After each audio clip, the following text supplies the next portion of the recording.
শিলচর আইজল জাতীয় সড়কে ভয়ঙ্কর গর্তে প্রতিনিয়ত ঘটছে দুর্ঘটনা। ৩০৬ নম্বর শিলচর আইজল জাতীয় সড়কের স্থানে স্থানে ভয়ঙ্কর গর্তের সৃষ্টি হয়েছে। আর এই ভয়ঙ্কর গর্তের মধ্যে মাটি ভরাট করে চলাচলের উপযোগী করা হচ্ছে।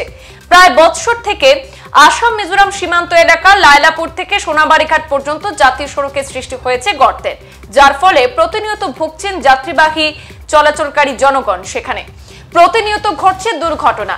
৩০৬ নম্বর শিলচর আইজল জাতীয় সড়কে লায়লাপুর, রাজঘাট, ভাগা, সপ্তগ্রাম, ধলাই, রামপ্রসাদপুর, পানিভরা, কাটাখাল, কাবুগঞ্জ, নরসিংপুর, নতুন বাজার, সোনাবাড়িঘাট এলাকার রাস্তার বেহাল অবস্থা। রাস্তার গর্তে মাটি ভরাট করার ফলে ধুলোমগ্ন বাজার এলাকা। সেখানে ৩০৬ নম্বর শিলচর আইজল জাতীয় সড়কে দীর্ঘদিন থেকে সংস্কার কাজে হাত দেয়নি কর্তৃপক্ষ, কিন্তু ধলাইয়ে উপনির্বাচনকে সামনে রেখে গর্তে মাটি এবং পাথর দিয়ে ভরাট করা হচ্ছে। জাতীয় সড়কের এমন বেহাল অবস্থা নিয়ে ক্ষোভ প্রকাশ করেন গাড়ি চালক সহ অন্যান্যরাও।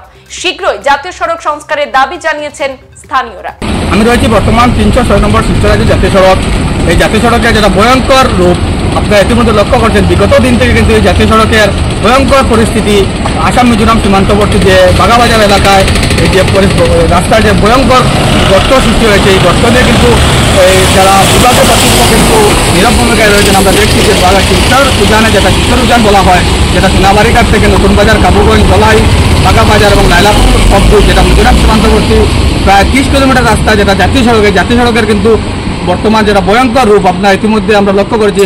এই রাস্তার গর্তের কারণে কিন্তু প্রতিদিন দুর্ঘটনার শিকার হচ্ছেন যারা এই রাস্তা দিয়ে চলাচল, যানবাহন থেকে শুরু করে যারা এই পথচারী রয়েছেন। এই রাস্তায় কিন্তু প্রচুর পরিমাণে দুর্ঘটনার শিকার হচ্ছেন মানুষ। এবং আমরা সরাসরি আজকে রয়েছি বাগাবাজার এর পাশে, যে ৩০৬ নম্বর জাতীয় সড়কের বাগাবাজারের পাশে আমরা রয়েছি এবং সরাসরি আপনার এই দৃশ্য আমরা সরাসরি আপনাদের সম্মুখে তুলে ধরছি।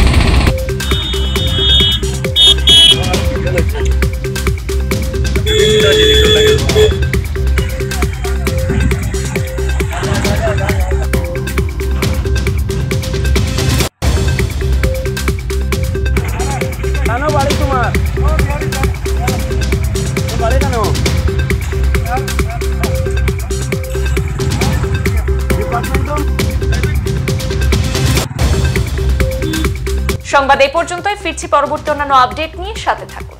ধন্যবাদ।